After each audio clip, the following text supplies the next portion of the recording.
የዘላለም ንጉሥ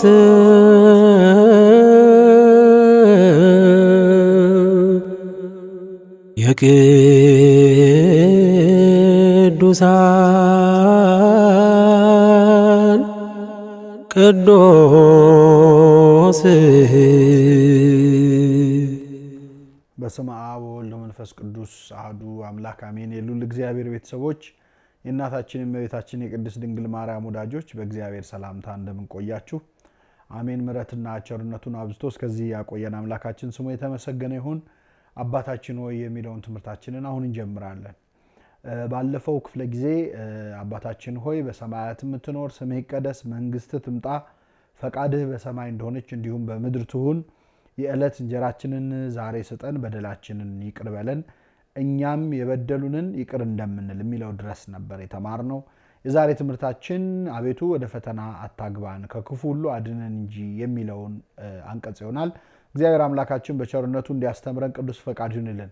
እንግዲህ ከዚህ ቀደም በተደጋጋሚ እንዳልነው አባታችን ሆይ ተያያዥነት ያለው ጸሎት ነው። ስለዚህ በሰማያት የምትኖር አባታችን ሆይ ስምህ ይቀደስ፣ ይመስገን፣ ይከበር፣ ከፍ ከፍ ይበል። ስምህ ከፍ የሚልበት መንግስትህ ትምጣ፣ መንግስትህ እስክትመጣ ፈቃድህ በሰማይ እንደሆነች እንዲሁም በምድር ትሁን። በምድር ደግሞ እንድናመሰግን የዕለት እንጀራችንን ስጠን፣ በደላችንን ይቅር በለን። ሰው እንጀራ ከበላ በኋላ ደግሞ በኃጢአት መውደቁ አይቀርምና በደላችንን ይቅር በለን እኛም የበደሉንን ይቅር እንደምንል ብለን ነበር የጸለይነው። ግን የበደሉንን ይቅር ማለት በጣም ከባድ መሆኑን በመረዳት ወደ ፈተና አታግባን፣ ይቅር አለማለትን የሚያህል ፈተና አታምጣብን፣ ከክፉ ዲያብሎስ አድነን እንጂ የሚለውን ነው ማለት ነው ዛሬ የምንመለከተው። እግዚአብሔር አምላካችን እንዲያስተምረን ቅዱስ ፈቃድ ይሁንልን። እንግዲህ በዚህ ጸሎታችን ወደ ፈተና አታግባን ብለን እየጸለይን ነው። ፈተና በመጽሐፍ ቅዱስ ዋጋ ጸጋ ያለው፣ ያለ ፈተና ያለ መከራ ጸጋ አይገኝም። እንበለ መከራ እይትረከብ ጸጋ፣ ያለ መከራ ጸጋ አይገኝም ይባላል በአበው ብሂል። እና ታዲያ ለምንድን ነው ወደ ፈተና አታግባን የምንለው? ስለ ፈተና መጽሐፍ ቅዱስ ብዙ ጥሩ ነገር ይላል። የያዕቆብ መልእክት ምዕራፍ 1 ከቁጥር 13 ላይ በፈተና የሚጸና የተባረከ ነው፣ ከተፈተነ በኋላ ለሚወዱት ተስፋ ስለ እርሱ የሰጣቸውን የሕይወት አክሊል ይቀበላል ይላል። ስለዚህ ጸንቶ የተገኘ በፈተና መከራ መቀበሉ፣ ፈተናውን መታገሱ መጨረሻ ላይ ዋጋ የሚያስገኝና አክሊል ዘውድ የሚያስጭን ከሆነ ወደ ፈተና አታግባን ለምን እንላለን ያሰኛል። በሌላም መልኩ ቅዱስ ጳውሎስ አንደኛ ቆሮንቶስ ምዕራፍ 10 ቁጥር 13 ላይ በሰው ሁሉ ከሚሆነው ይልቅ ፈተና አልደረሰባችሁም ይልና ከፈተናው ጋር አብሮ መውጫውን እግዚአብሔር ያበጅላቸዋል ይላል። ታዲያ እግዚአብሔር በፈተና ዋጋ የምናገኝ ከሆነ እና ከፈተናም ጋር አብሮ መውጫ የሚያበጅልን ከሆነ ለምንድነው ወደ ፈተና አታግባን ብለን እንድንጸልይ ያስተማረን የሚለው የዛሬ ትምህርታችን አቅጣጫ እና ትኩረት ይሆናል። እንግዲህ ወደ ፈተና አታግባን ማለት አትፈትነን ማለት አይደለም። እንግዲህ ብዙ ሊቃውንት በዚህ ጉዳይ ተርጉሞ አስተምረዋል። ሁለቱ ሊቃውንት በቤተክርስቲያናችን መተርጉማን፣ አንደኛው ቅዱስ ቄርሎስ ዘኢየሩሳሌም ነው። ቅዱስ ቄርሎስ ዘኢየሩሳሌም ወደ ፈተና አታግባን ማለትን አትፈትነን ማለት አለመሆኑንና በፈተናው ከመውደቅ አድነን ማለት መሆኑን አብራርቶ አስተምሯል። እንደውም ምን አለ ምሳሌ ሲሰጥ ፈተናን ጉድጓድ ብናረገው ይላል። ፈተና ጉድጓድ ቢሆን ወደ ጉድጓዱ አታግባን ማለት ብለህ መጸለይ ጉድጓድ አይኑር ማለት አይደለም። ጉድጓድ ውስጥ አትክተተን ማለት ጉድጓዱ አይኑር፣ ጉድጓድ የሚባል ነገር እንዳይኖር አድርግ ድፈነው ማለት አይደለም። ስለዚህ ወደ ፈተና አታግባን ስንል ጨርሶ አትፈትነን አይደለም። ጉድጓዱ ውስጥ የፈተና ጉድጓድ ውስጥ ከመጥለቅ ከመውደቅ በፈተናው ከመውደቅ አድነን ማለት ነው። ቅዱስ አውግስጢኖስ ደግሞ ፈተናን በእሳት ይመስልና ተመሳሳይ የቅዱስ ቄርሎስ ዘኢየሩሳሌም አይነት ማብራሪያ ይሰጣል። እሳት ቢሆን ፈተና አንንደድ፣ እሳቱ አይንካን ማለት ሳይሆን ገብተን ሳንቃጠል እንውጣ ብሎ የመጸለያ ያህል ነው። ልክ እንደ ሰለስቱ ደቂቅ እሳት ውስጥ ሊገቡ ተፈርዶባቸው እየገቡ ነበር፣ ገብተውማል ግን አልተቃጠሉ። ስለዚህ ወደ ፈተና አታግባን ማለት አንፈተን ሳይሆን ፈተናውን እንደ ባቢሎን እሳት ገብርኤል ልከ እንዳበረድከው እንደ ባቢሎን እሳት አድርግልን፣ ገብቶ ከመቃጠል አድነን ማለት ነው። በፈተናው ከመጥፋት አድነን ማለት ነው። ወይም እጸጳጦስ አድርገን ማለት ነው። እጸጳጦስ ያቺ ያያት ሙሴ እሳት ሲነድባት ግን ያልተቃጠለች ዛፍ አልነበረች? ልክ እንደዚያው አንፈተን አይደለም፣ ወደ ፈተናው እንግባ፣ የፈተናው ሰዓት አይንደድብን አይደለም፣ በእኛ ላይ ይንደድ ግን አያቃጥለን፣ ተፈትኖ ከመውደቅ አድነን ማለት ነው ብለው ሊቃውንቱ አብራርተውታል። ስለዚህ ወደ ፈተና አታግባን ማለት በህይወታችን ፈተና አይምጣብን አይደለም። ወላጆቻችን ምሳሌ ሲመስሉ አትመመኝ አይባልም ማረኝ ነው እንጂ ይላሉ። እንደው እንዴት ያለ ድንቅ መረዳት ነው። ስለዚህ ፈተናው አይምጣብኝ አይደለም፣ ከመጣም ግን በፈተና ወድቆ ከመሳት አድነኝ ማለት ነው። ስለዚህ ፈተና ውስጥ ገባ የሚባለው አንድ ሰው 4 ነገሮች ናቸው ብለው ሊቃውንት በትርጓሜ ወንጌል አስቀምጠውታል። አንደኛ ፈተና ኃጢአት ነው፣ ሁለተኛ ክህደት ነው፣ ሶስተኛ መከራ ነው፣ አራተኛ ገሃነመ እሳት ነው። እስቲ እያንዳንዳቸውን እንመልከተው። እንግዲህ ወደ ፈተና አታግባን የሚለው ጸሎት እስካሁን ከጸለይነው ጸሎት በጣም የተለየ ነው ቅርጹ ማለት ነው። አባታችን ሆይ በሚለው ጸሎት ላይ እስካሁን አድርግልን አድርግልን አድርግልን ስንል ነው የቆየ ነው። ስምህ ይቀደስ ይሁንልን ማለት ነው። መንግስት ትምጣ ይሁንልን ነው። ፈቃድ በሰማይ እንደሆነች እንዲሁም በምድር ትሁን ይሁንልን ነው። የዕለት እንጀራችንን ስጠን፣ በደላችንን ይቅር በለን፣ ይሄም ይሁንልን ነው። ወደ ፈተና አታግባን ግን አይሁንብን ነው። ስለዚህ እስካሁን ከጸለይነው ጸሎት በተለየ ሁኔታ አታድርግብን ብለን ነው የምንጸልየው። ይህም ድካምን ማመን አለ በውስጡ ፈተና መጥቶ እንዳይጥለን አድርገን የሚል ትልቅ ጸሎት ነው። እንግዲህ ፈተናን 4ቱ ናቸው። የመጀመሪያው ፈተና የሚለው መጽሐፍ ቅዱስ ፈተና የሚለው ኃጢአትን። እስቲ ይህንን ጥቅስ አስተውለን እንስማው። የያዕቆብ መልእክት ምዕራፍ 1 ቁጥር 14 ላይ እግዚአብሔር ሰውን በክፉ አይፈትንም የሚልና ምኞት ጸንሳ ኃጢአትን ትወልዳለች ይላል። ስለዚህ ሰው በክፉ እግዚአብሔር ፈትኖት አይደለም፣ የገዛ ምኞቱ ኃጢአትን እየወለደችበት ነው ይላል። ስለዚህ አንዱ ፈተና የሚባለው ኃጢአት ነው። ሰው በውስጣዊ ምኞቱ በፍላጎቱ ምክንያት የሐሳብ ኃጢአት ሲባል ተጸነሰ ማለት ነው። የንግግር ኃጢአት ሲሆን ጽንሱ እየገፋ ነው። ከዛ ስንፈጽመው ደግሞ በግብር አሳድገነዋል ማለት ነው። በጣም ሲያድግ ሞት ይወልዳል። ሞት ማለት የጎለመሰ ኃጢአት ማለት ነው። ኃጢአታችን በጣም ሲያድግ ሞት ይሆናል እና የመጀመሪያው ፈተና የሚባለው ወደ ፈተና አታግባን ስንል በኃጢአት ከመውደቅ አድነን ማለታችን ነው። በሐሳባችን ያሰብነው ክፉ ኃጢአት አድጎ አንተ ሰውን በክፉ አትፈትንም፣ ነገር ግን ሰው በገዛ ምኞቱ ይፈተናል። ምኞት ጸንሳ ኃጢአትን ትወልዳለች እና እባክህን አንተ በክፉ ሳትፈትነን እኛ በራሳችን ምኞትና ፍላጎት ተፈትነን ከመውደቅ እና ለሞት ከመዳረግ አድነን ማለታችን የመጀመሪያ ኃጢአት ነው ፈተና የሚባለው። ስለዚህ ወደ ፈተና አታግባን ስንል ወደ ኃጢአት አትጣለን፣ በኃጢአት ከመውደቅ አድነን ነው። የኃጢአት ፈተና በዙሪያችን ሊመጣ ይችላል፣ እሱ አይቀርም። ግን በዚያ በዙሪያችን ባለው ፈተና ከመውደቅ አድነን ለማለት ነው። ሁለተኛ ክህደት ነው። መጽሐፍ ቅዱስ ፈተና የሚለው ክህደትን ነው። የሉቃስ ወንጌል ምዕራፍ 8 ከቁጥር 13 ላይ እንዲህ ይላል፣ ዘርዘሪ ሊዘራ ወጣ፣ በመልካም መሬት ላይ ዘራው፣ በአለት ላይ የመሳሰለውን የክርስቶስ የመሰለው ምሳሌ ያለ አይደል? በዚያ ላይ ይላል በአለት ላይ ያሉት ይላል ሲሰሙ ቃሉን በደስታ የሚቀበሉ ናቸው። እነዚህም ለጊዜው ያምናሉ እንጂ በፈተና ጊዜ ግን የሚክዱ ስር የሌላቸው ነው ይላል። ስለዚህ በፈተና መካድ አለ ማለት ነው። ስለዚህ ሁለተኛ ወደ ፈተና አታግባን ስንል ከክህደት አድነን። መከራ ልክ ፀሐይ ሲወጣ እንደሚክዱ ሁሉ እንደሚደርቅና በፈተና በዚህ ላይ የተመሰለው በፀሐይ ይደርቃሉ የተባለው አለ ክርስቶስ። በፀሐይ ይደርቃሉ የተባለው ፈተና ሲመጣ የሚክዱ ናቸው። ስለዚህ ሁለተኛው ወደ ፈተና አታግባን ማለት መከራ ተሰቀን ፈተና ተሰቀን ከመካድ አንተን ከመካድ አድነን ማለት ነው። በአላውያን በአረማውያን በመናፍቃን ፊት ተጠይቀን መመለስ አቅቶን ሃይማኖታችንን ከመለወጥ አንተን ከመካድ አድነን። ወደ ፈተና አታግባን የምንመልሰው ኖሮን እንድንመልስ አለዚያም እንዲያ ካለው ነገር አድነን ማለት ነው። ልክ ነው። ሁለተኛው በጣም እኛ አታግባን ብለን የምንፈራው ከኃጢአት ቀጥሎ ክህደት ነው።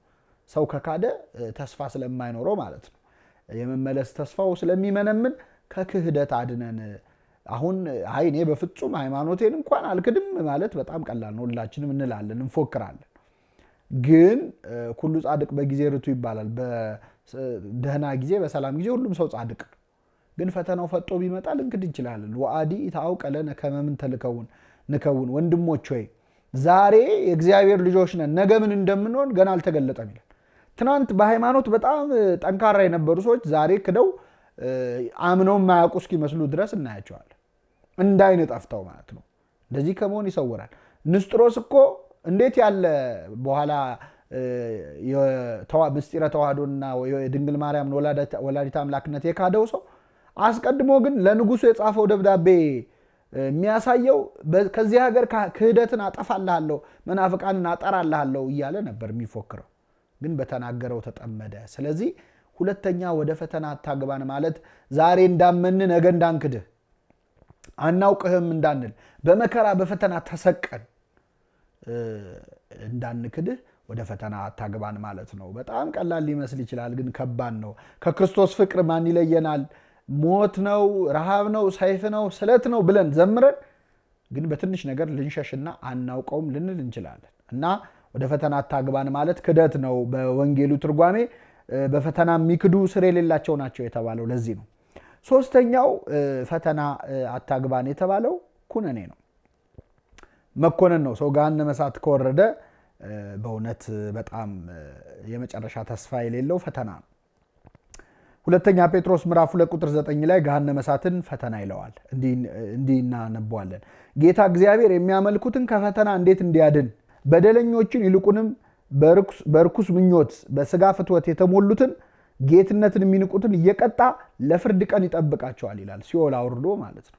ስለዚህ ሲጀምር ምን ይላል? የሚያመልኩትን ግን ከፈተና ያድናቸዋል። ከፈተና የተባለው ከሲኦል ነው፣ ከገሃነመ እሳት ነው ማለት ነው። ስለዚህ ወደ ፈተና አታግባን ስንል አንደኛ ከኃጢአት አድነን፣ በኃጢአት ከመውደቅ ማለት ነው አድነን ነው። ሁለተኛው ከክህደት አንተን አላውቅህም ከማለት አድነን፣ በመከራ ተሰቀን።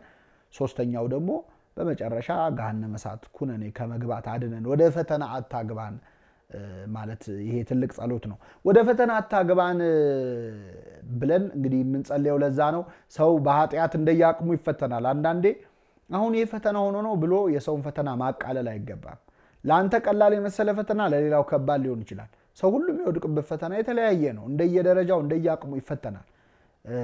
ያንን የሌላውን ድክመት ሳናቃልል እባክህ አድነን ብለን መለመን ያስፈልጋል ማለት ነው። እንግዲህ ወደ ፈተና አታግባን ብለን ከለመን ነው በኋላ ከክፉ አድነን እንጂ ነው ያልነው። እንግዲህ ትርጓሜ ወንጌል በግልጽ ክፉ የሚለው ዲያብሎስን ነው። እስቲ እነዚህ ጥቅሶችን እንመልከታቸው።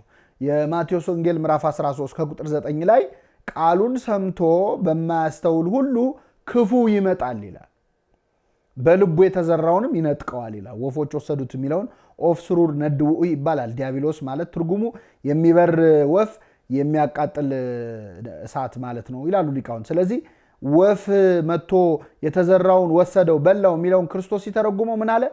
ቃሉን ሰምቶ በማያስተውል ሁሉ ላይ ክፉ ይመጣል፣ በልቡ የተዘራውን ይነጥቃል ይላል። ክፉ የተባለው ዲያብሎስ ነው። ክፉ መንፈስ ይባላል። የሐዋርያት ሥራ ምዕራፍ 19 ቁጥር 15 ላይ አስቄዋ የሚባል ሰው 7 ልጆች ነበሩት እና የእሱ ልጆች ጋኔል ሲያወጡ እነ ቅዱስ ጳውሎስ አይተው እነሱም ማውጣት ፈለጉና በክርስቶስ ሳያምኑ ጳውሎስ በሚሰብከው በናዝሬቱ በኢየሱስ ስም ውጣ እያሉ ጋኔል ሊያወጡ ፈለጉ። ይህን ጊዜ ሰይጣን ምን አላቸው? ክፉም መንፈስ መልሶ ኢየሱስን አውቀዋለሁ ጳውሎስንም አውቀዋለሁ እናንተ እነማን ናችሁ አላቸው ይላል። ለኢየሱስ አምኑ ወለ ጳውሎስ አእምሮ፣ ጳውሎስን አውቀዋለሁ ኢየሱስንም አምነዋለሁ እናንተ ከየት የመጣችሁ ናችሁ ብሎ ክፉ መንፈስ እላያቸው ላይ ወጣ፣ አቆሰላቸው፣ ሸሹ ይላል። ክፉ የተባለው ዲያብሎስ ነው። ስለዚህ ከክፉ አድነን እንጂ ማለት ወደ ፈተና አታግባን፣ ወደ ኃጢአት፣ ወደ ክህደት በመከራ ተሰቆ እና ወደ ገሃነም አታግባን፣ ከክፉ ዲያብሎስ አድነን እንጂ። ኃጢአት ስትሰራ በዲያብሎስ እጅ ትወድቃለህ። ስትክድ የካህዲያን አለቃ እሱ ነውና እሱ እጅ ትወድቃለህ። ገሃነመ እሳት ስትገባ በዚያም እሱ ነውና የሚሰለጥነው በሱ እጅ ትወድቃለህ። ስለዚህ ወደ ፈተና ኃጢአት አታግባን፣ ከክፉ ዲያብሎስ አድነን እንጂ። ለኃጢአት ከተገዛን ዲያብሎስ እንደፈለገ እንዳይጫወትብን። ወደ ፈተና ክህደት አታግባን፣ ክደን ከዲያብሎስ ከካዱት ከአጋንንት ወግ እንዳንጨመር። ወደ ገሃነመ እሳት አታግባን፣ የሲኦል አበጋዞች ከተባሉ አጋንንት እጅ እንዳንወድቅ ከክፉ አድነን እንጂ ማለታችን ነው። እና ሰው እንግዲህ ከአቅሙ በላይ አይፈተንም። መጽሐፍ ቅዱስ የተገባልን ቃል ከሚቻላችሁ በላይ ትፈተኑ ዘንድ የማይፈቅድ እርሱ ከፈተናው ጋር አብሮ መውጫ ያደርግላቸዋል ይላል። እኔ ፈተናው ከአቅሜ በላይ ነው ማለት አንችልም። ከአቅማችን በላይ እንድንፈተን እግዚአብሔር አይፈቅድም። የምንፈተነው እንደ ወርቅ በእሳት ነጥረን እንድንወጣ ነው እንጂ ለክፉ ነገር አይደለም። እና እግዚአብሔር ከምንቻለን በላይ ተፈትነን ከመውደቅ ያድነን እና ከክፉ ዲያብሎስ ያድነን ብለን የምንጸልየው በእውነት ለዚህ ነውና እግዚአብሔር አንዳንዴ ፈተና በመጣብን ሰዓት ለምን ይተወናል ሲባል እንድናድግ ስለሚፈልግ ነው። አንዳንዴ ልጆቻችን በዳዴ በሚሄዱበት እድሜ ላይ መርዳት አቅፎ ከዛ ወደዚህ መውሰድ እየቻለን ና ነይ እያልን እንጣራቸዋለን። ለምን? በዛ ሂደት ውስጥ መራመድ እንዲችሉ ነው። በህይወት ውስጥ አንዳንድ ከአቅም በላይ የመሰለ ፈተና በጣም ሲመጣ ምን ነው እግዚአብሔር ተው ይረሳኝ ትላለህ። እሱ ግን እንድታድግ እየተወህ ነው። እግዚአብሔር ራሱን በንስር ይመስላል። ንስር የሚገርማችሁ ከወለደች በኋላ እንቁላል ከጣለች በኋላ እንቁላሉ ከተፈለፈለ በኋላ ማለት ነው ጫጩቱን በእሾህ ነው ቤት የምትሰራለት። የወለደችውን ጫጩት በእሾህ ነው እንዲወጋው ማለት ነው። እንዴት እሾህ ላይ ልጅ ታስተኛለች ካላችሁ በጣም ሲወጋው ሳይመቸው ሲቀር ሲቁነጠነጥና ሲንቀሳቀስ ቀስ እያለ ክንፉ እየጸና ይመጣል፣ እየቆሰለም ቢሆን ማለት። ከዛ በጣም ክንፉ እያደገ ሲመጣ ደግሞ የመጨረሻ እርምጃዋ ምንድነው? የሰራችለትን ጎጆ ትሰብርበታለች። ስትሰብርበት ይወድቃል። ክንፍ ኖሮት ከሚከሰከስ ይበራል ማለት ነው። እግዚአብሔር በሾህ ያጥረዋል ህይወታችንና አንዳንድ ሾዎች አሉ የከበቡን። ምነው ፈጣሪ እኔ ላይ መከራ በዛብኝ እንድትበር ፈልጎ ነው። በህይወታችን ውስጥ ሳናስበው የሚገጥሙን ፈተናዎች ሁሉ እኛን የሚሰሩን ናቸው። እስራኤላውያንን ከግብፅ ባርነት ነፃ ካወጣ በኋላ ቀጥታ ከነዓን በአንድ ቀን ብን አድርጎ ማድረስ ይችላል እግዚአብሔር። ለሱ ምንም ይሳነው የለም። ነገር ግን 40 ዓመት ነው የፈጀባቸው ከጥፋታቸው ጋር። ግን ከ40 ዓመትም ደግሞ በበረሃ ነው የወሰዳቸው። ለምንድን ነው? በዛ በረሃ ሲሄዱ ከላይ የፀሐይ ሐሩርን በደመና ጋርዶ ሌሊቱን በብርሃን አምድ አድርጎ በበረሃው ከአለት ከድንጋይ ውሃ አፍልቆ ሲያጠጣቸው አምላክነቱን ያውቃሉ፣ እነሱም ይጠነክራሉ። ስለዚህ እግዚአብሔር በህይወታችን አንዳንድ ፈተናዎችን የሚያመጣው ሊያጠነክረን ሊያበረታ ነው። አትፈትነን አንልም፣ ግን በፈተና ከመውደቅ አድነን፣ ወደ ፈተና አታግባን፣ ከክህደት ከኃጢአት ከገሃነም አድነን፣ ከክፉ ዲያብሎስ እጅም ከመውደቅ አድነን እያልን እንጸልያለን። ዲያብሎስ ሁሌ ይፈትነናል። እሱ እጅ እንዳንወድቅ ነው ወደ እግዚአብሔር የምንጸልየው። ክርስቶስን 40 ቀን ሲጾም ፈተነው ይላል። እየተፈተነ ጾመ ነው የሚለው። 40 ቀን ፈተነው፣ ጾሞ ሲወጣ ፈተነው። ከዚያ በኋላ ለጊዜው ከእርሱ ተለየ ይላል። በህይወታችን ሁልጊዜም ፈተና አለ፣ ሁልጊዜም መከራ አለ። እርፍ ስንል ሌላ ይመጣል። ያ ፈተና ግን የሚሰራን ነው። መከራ የጸሎት ትምህርት ቤት ነው። ፈተና ሲበዛበት ሰው ጸሎት ይማራል። ዳዊት አልጋውን በእንባ ያጠበው ከመከራ ብዛት ነው፣ ከጭንቀት ብዛት ነው። የሚጠሉኝ ምንኛ ብዙ እያለ ያለቀሰው። ቅዱስ ዮሐንስ አፈወርቅ አልጋ መግዛት የምትፈልጉ ሰዎች እኔ ላጋዛችሁ፣ ምርጥ አልጋ ላሳያችሁ፣ እሱም የንጉሥ አልጋ ነው፣ የዳዊት አልጋ ነው ይላል። ያ አልጋ ከእንባ የተሰራ ነው፣ ሌሊቱን ሙሉ የሚያለቅሰው። ይህ እንባ ግን የመጣው ከመከራ ነው። እና ፈተና አይምጣብን አንልም፣ ግን በፈተናው ከመውደቅ አድነን ማለታችን ነው። ወደ ፈተና አታግባን ከክፉ ሁሉ አድነን እንጂ ያልነው። ይቆየን። የሰማነውን በልቡናችን ጽላት ይጻፍልን።